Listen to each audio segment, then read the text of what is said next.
Bom dia, bom dia, bom dia!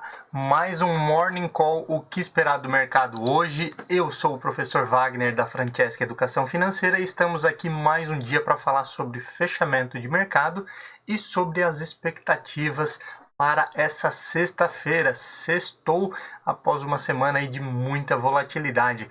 Antes de tudo, queria aí me desculpar. Ontem tentei fazer ao vivo, não conseguimos. Vocês viram aí que ficou salvo aí pela metade o vídeo. Depois aí eu fiz a gravação dele e o YouTube me trollou. Demorou aí até depois do meio-dia aí para subir o vídeo, então infelizmente saiu fora do horário ontem, mas como vocês podem ver, todos os dias às 5h50 nós estamos aqui para falar sobre fechamento de mercado e com isso nós finalizamos aí mais uma semana. Vamos falar um pouquinho aí sobre o que aconteceu no dia de ontem nos mercados, né? Ontem foi um dia bem atípico, aonde tivemos aí basicamente as principais economias mundiais aí, as principais bolsas do mundo tendo queda, enquanto que o Brasil surfava uma onda positiva, principalmente aí por conta do cenário político e fiscal. Falando então um pouquinho aí sobre o fechamento do dia de ontem, né? O que motivou muitos investidores a nível Brasil foi, obviamente, aí a aprovação em segundo turno lá no Senado da PEC emergencial, que foi aprovada e agora segue para a Câmara, onde ela também tem 2 turnos aí para ser votada, né? Tem inclusive ali um gatilho, porque foi mantido dentro dela a questão do Bolsa Família, e caso o Brasil chegue aí a 95% aí de despesa primária, né, gastos versus PIB, vários gatilhos fiscais aí são acionados, como a gente já viu aí anteriormente. Isso deixou o mercado mais tranquilo, mais confiante e buscando aí novamente investimentos no Brasil. Por outro lado, lá nos Estados Unidos, né, as bolsas americanas caíram bastante após o discurso lá do Jerome Powell, que é o presidente do Fed. O Fed é basicamente aí o Banco Central, o Federal Reserve. E com a fala dele de que ele acredita que há um grande caminho ainda antes da recuperação lá nos Estados Unidos e que por enquanto ele acredita que ainda é tolerável o aumento dos juros, aumento da inflação e principalmente a questão dos títulos aí, as treasuries, para 10 anos, que tem subido bastante e preocupado obviamente os investidores nesse sentido.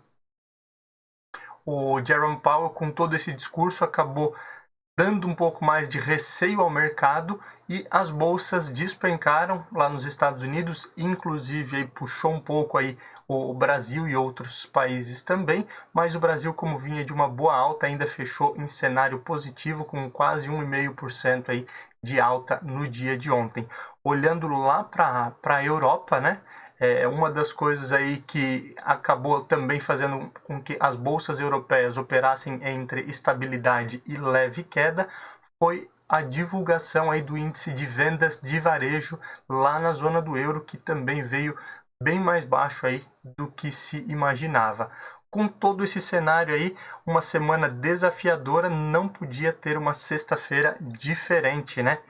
Então vamos falar um pouquinho aí sobre o que aconteceu ontem e o que nós podemos esperar para essa sexta-feira, dia 5 de março de 2021. O fechamento de ontem, dia 4, teve Ibovespa aí com alta de 1,35%, fechando aí a 112.690 pontos. O dólar teve uma queda de 0,12%, praticamente estável, inclusive aí mexeu só nas casas decimais, fechando aí em torno dos 5,66 novamente. Nos Estados Unidos, como eu disse, forte queda, Nasdaq queda de 2,11% a 12.723 pontos. A bolsas americanas sofrendo muito nessa semana, né? S&P 500 aí tendo uma queda de 1,34% a 3.768 pontos e Dow Jones a 30.924 pontos, uma queda de 1,11%. Olhando aí para a Europa, nós tivemos aí o euro com uma queda de 2,58%, fechando a R$ 6,74. A Alemanha fechou aí com uma queda de 0,17% a 14.056 pontos. A França praticamente estável, né? Ela teve uma alta aí de 0,01%, fechando aos mesmos 5.830 pontos. No Reino Unido, a queda foi de 0,37% a 6.650 pontos. A Ásia sofreu bastante durante a semana e não foi diferente no dia de ontem. Ontem a China aí fechou com 3,46% de queda a 14.416 pontos e o Japão fechou ontem com 2,13% de queda a 28.930 pontos.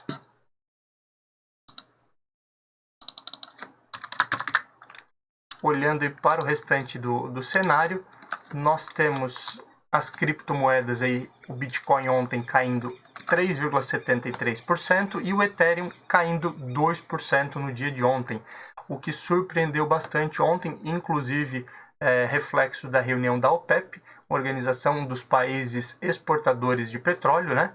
Foi o petróleo futuro. O Brent fechou ontem com alta, fechando a 66,97 dólares o barril, e o WTI a 64,28, ambos com forte alta no dia de ontem. O índice do medo S&P 500 VIX, né, que a gente sempre fala aqui, que é o índice que mede a oscilação, a volatilidade do mercado, lembrando que essa oscilação não necessariamente é negativa, mas demonstra uma maior oscilação, e oscilação é maior risco.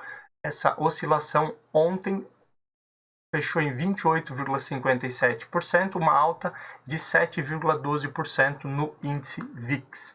Já os metais tiveram também forte queda ontem. O ouro fechou a 1.691 dólares com 50 cents. O alumínio futuro fechou a 2.133 com 50 cents de dólar e o ferro refinado fechou em 168 dólares e 51 cents. Olhando aí principalmente para as altas que nós tivemos no dia de ontem, né? Como eu disse, tivemos um dia bem volátil, onde o mercado começou mais baixo, depois foi tomando corpo, subiu forte e no final do dia aí teve uma leve oscilação, onde perdeu um pouquinho de força. Mas ontem nós tivemos aí Cosan com alta de 8,68%. a R$ 89,00.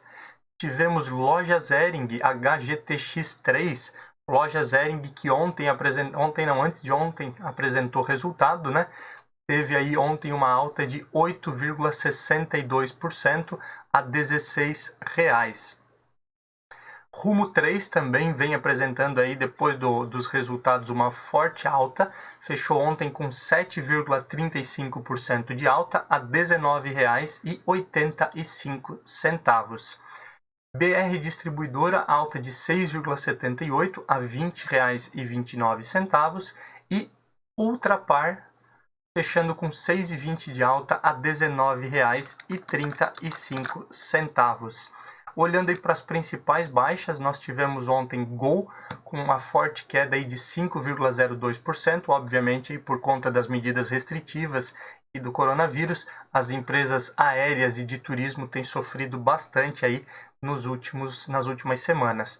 Tivemos aí queda de VEG, 4,89%. VEG aí fechou a R$ 73,23. Hapvida fechou ontem a 15,55, queda de 3,71%. BPAC 11, que é BTG Pactual, teve ontem uma oscilação, uma queda de 3,41%, perdendo aí os R$ 100 e fechando a R$ 98,84. Bradespar a 62,81, uma queda de 3,10%. Olhando aí para o cenário e a nossa agenda nacional, nós temos hoje índice de evolução de empregos do CAGED, produção industrial de janeiro e produção de veículos no mês de fevereiro. Olhando para a agenda internacional, o que movimenta bastante, temos que ficar de olho, é no índice de preços de imóveis do Reino Unido, salário médio por hora lá nos Estados Unidos, relembrando aí que o plano Biden, né, prevê inclusive um aumento aí do salário mínimo, que lá é calculado por hora, mas vale a pena aí ver esse indicador aí, que refere-se às últimas semanas. A taxa não é de desemprego, desculpa, de emprego, né, de empregabilidade, a oscilação de empregos no mês de fevereiro nos Estados Unidos, e o orçamento federal lá nos Estados Unidos, que também mostra aí qual a prioridade aí que o governo deve colocar para os próximos meses.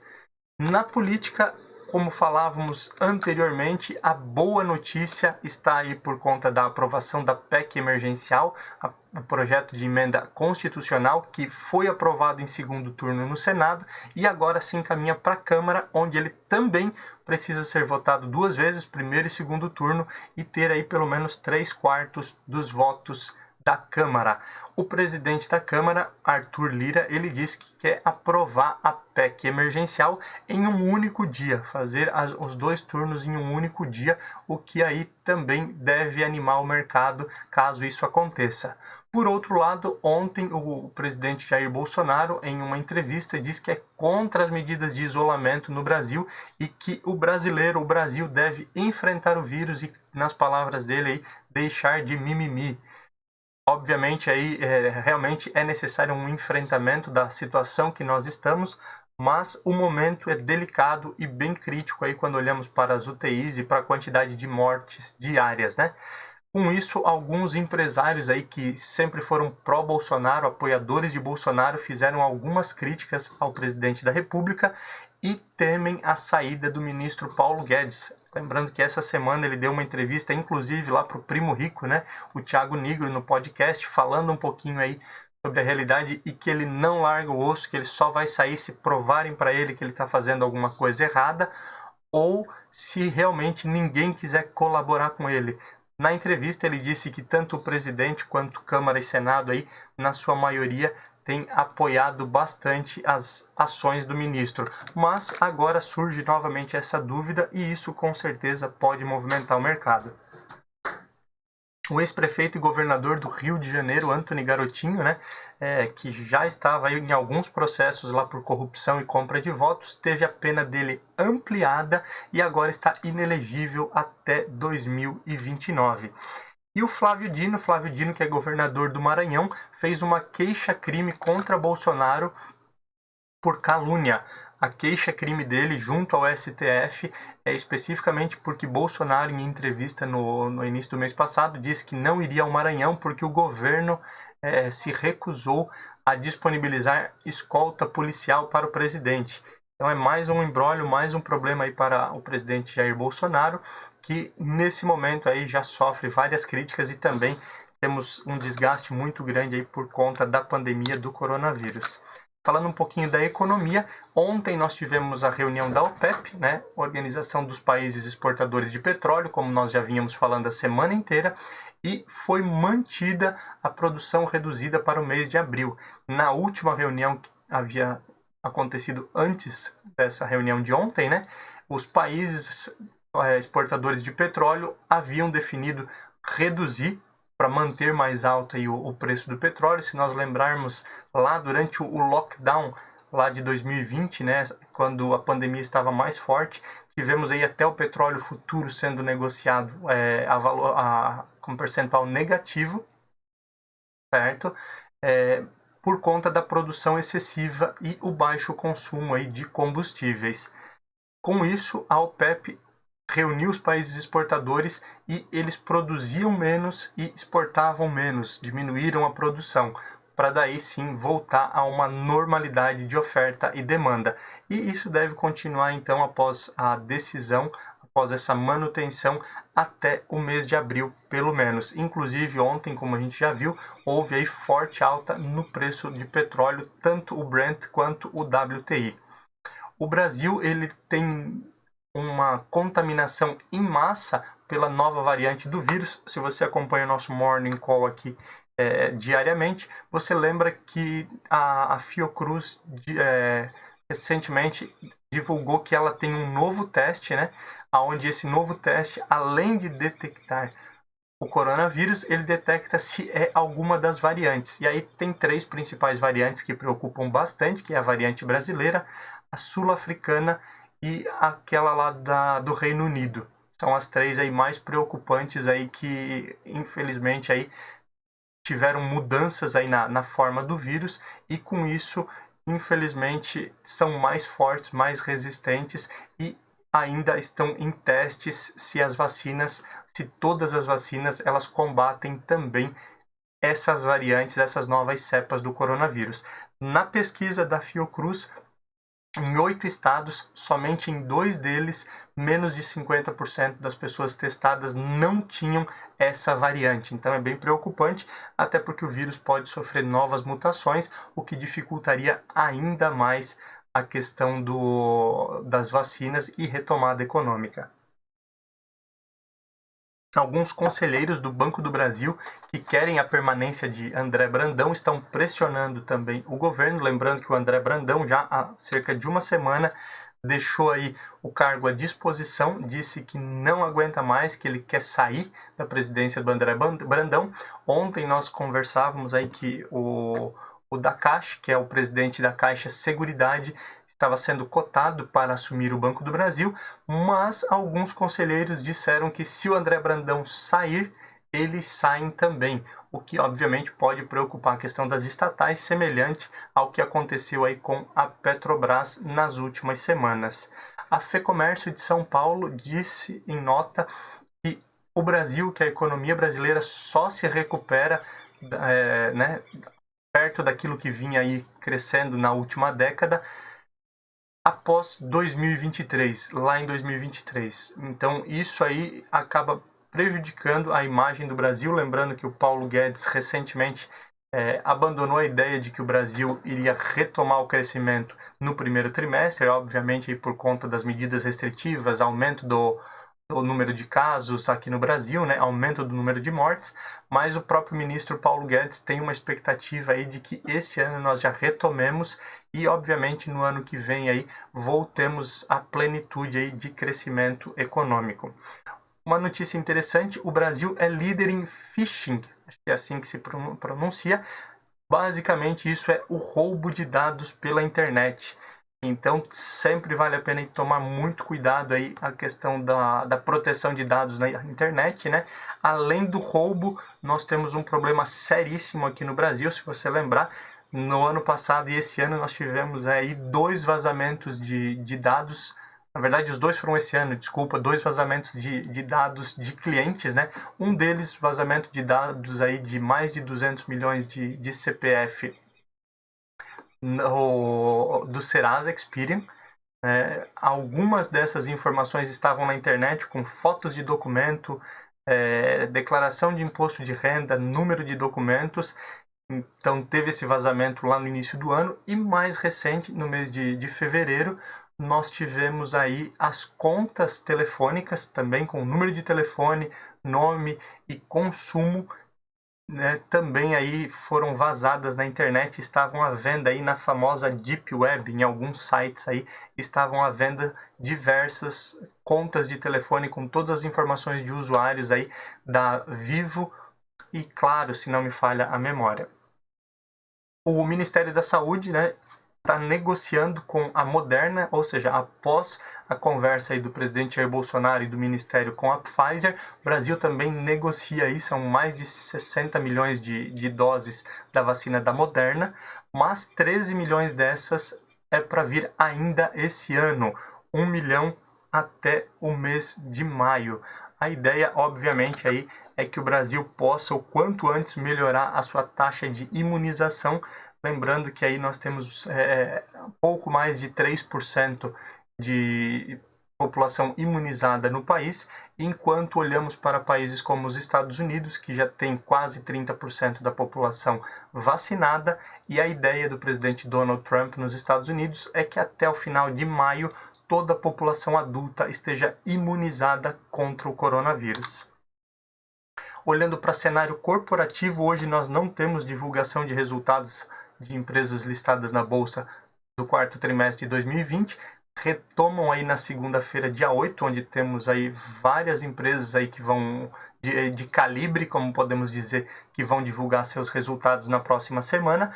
Hoje nós podemos ficar de olho aí nas informações sobre o prejuízo histórico da companhia aérea Azul, onde o rombo, o prejuízo da Azul, o lucro caiu, ou melhor, o prejuízo aumentou 4 vezes no quarto trimestre de 2020. Obviamente, aí nós temos todos esses problemas por conta da pandemia, por conta dos lockdowns, e enquanto não melhorarmos, não houver a imunização, dificilmente deve haver uma grande mudança aí no cenário das companhias aéreas e companhias voltadas à área de turismo. Outro ponto importante para ficar de olho é que a Associação das Siderúrgicas diz que o atraso na entrega de aço pode se estender até o mês de julho. São vários os insumos aí da indústria que estão faltando, Vários produtos aí encareceram por falta de estoque, e um deles é o aço, que pode ter atraso, segundo a Associação das Siderúrgicas, pode ter atraso ainda até o mês de julho. Alguns especialistas acreditam que deve reduzir o crescimento das vendas online, e aí olhamos para as grandes varejistas que conseguiram reverter prejuízos no ano passado, muito por conta das vendas online. Mesmo em meio à pandemia, conseguiram aí se manter por conta das vendas online, mas obviamente com a redução de auxílio emergencial, com a redução do ganho das pessoas, aumento do desemprego, automaticamente essas vendas também tendem a diminuir no ano de 2021. Mesmo aí com todas as crises, com tudo que foi falado, a Natura teve um crescimento de 12% na receita. Lembrando que a Natura aí sofreu alguns problemas, teve quedas fortes aí nesse ano por conta de acusações de favorecimento de algumas empresas parceiras, mas ainda assim apresentou um bom resultado, 12% de crescimento na receita da Natura. A Wiz, que cuida da parte de seguros como um todo e tinha como principal cliente a Caixa Econômica, e agora está tendo que buscar algumas mudanças, teve uma queda de 33% nos lucros. E após um quarto trimestre de muito crescimento, novamente, na verdade a B3 não sofreu em nada com a pandemia, porque no ano passado nós aí praticamente duplicamos a quantidade de CPFs na bolsa, houveram diversos IPOs, e a nossa B3SA3 teve um forte crescimento e agora anunciou a recompra de ações. Todas essas mudanças aí vale a pena nós ficarmos de olho, além de outras movimentações e notícias que podem surgir durante o dia. Vamos olhar um pouquinho aí para cenário futuro. Os índices futuros nesse momento aí, 6h14 da manhã, nós temos aí as bolsas europeias em queda de 0,5% até 1%, como é o caso da França.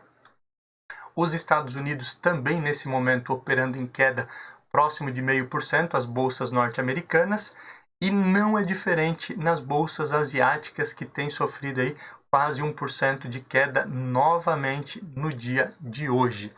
Deve ser um dia com maior volatilidade do que foi o dia de ontem, principalmente aí por conta das notícias lá do Jerome Powell, do discurso dele lá no Fed, aonde apontou principalmente para uma manutenção da política monetária lá nos Estados Unidos, e isso aí deixa obviamente os investidores preocupados aí por conta aí do crescimento, do aumento das Treasuries, que são os títulos públicos federais para 10 anos lá nos Estados Unidos. Lembrando que esse é considerado o título mais seguro do mundo, Então, muita gente aí migrando aí para esse tipo de título, o que deixa a economia aí mais instável e a bolsa de valores mais instável. O plano Biden pode ajudar muito com isso, mas ele deve ficar aí para votação no final da semana ou início da próxima semana. Então, aguardamos maiores notícias e com certeza você ficará